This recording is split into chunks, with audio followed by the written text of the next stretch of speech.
Corona देश में बहुत तेजी से बढ़ रहा है। आप सभी से निवेदन है कि मास्क का उपयोग करें और ज़्यादा ज़रूरत हो तभी अपने घर से बाहर निकले। महावीर जयंती की आप सभी को ढेरों शुभकामनाएं।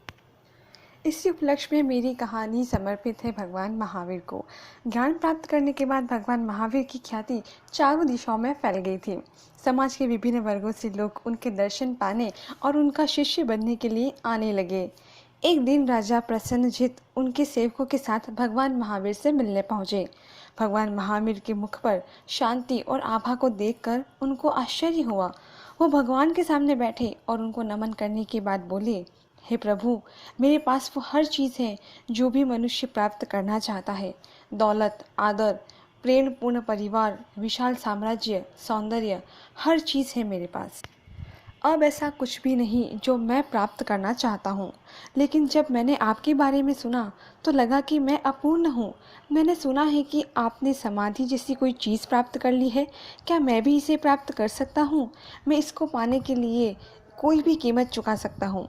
राजा की बात सुनकर महावीर मुस्कुराए और बोले, यदि आप समाधि प्राप्त करना चाहते हैं तो अपने राज्य की राजधानी पर जाएं, जहां एक बेहद गरीब व्यक्ति रहता है। उसने भी समाधि हासिल की है। हो सकता है कि वह बेहद गरीबी के कारण वो इसे आपको बेचना चाहे। मुझसे अधिक वो आपकी मदद कर सकता है। यह जानकर प्रसन्नजित प्रसन्न हो गया। महावीर की आज्ञा से वह उस व्यक्ति की तलाश में निकल पड़ा।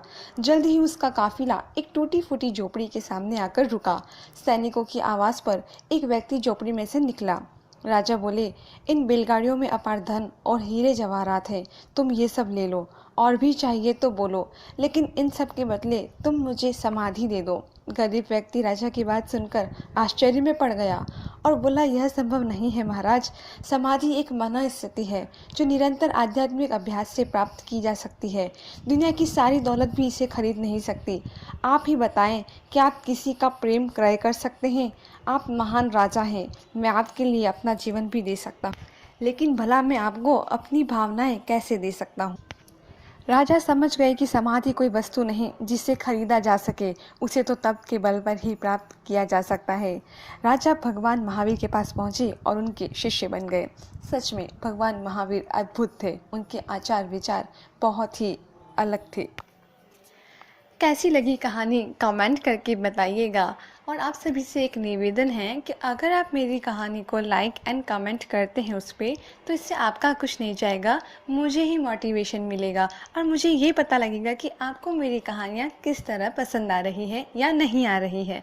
जो भी आपके विचार हैं मुझे प्लीज़ कमेंट्स में कमेंट करके ज़रूर बताएं। Thank you.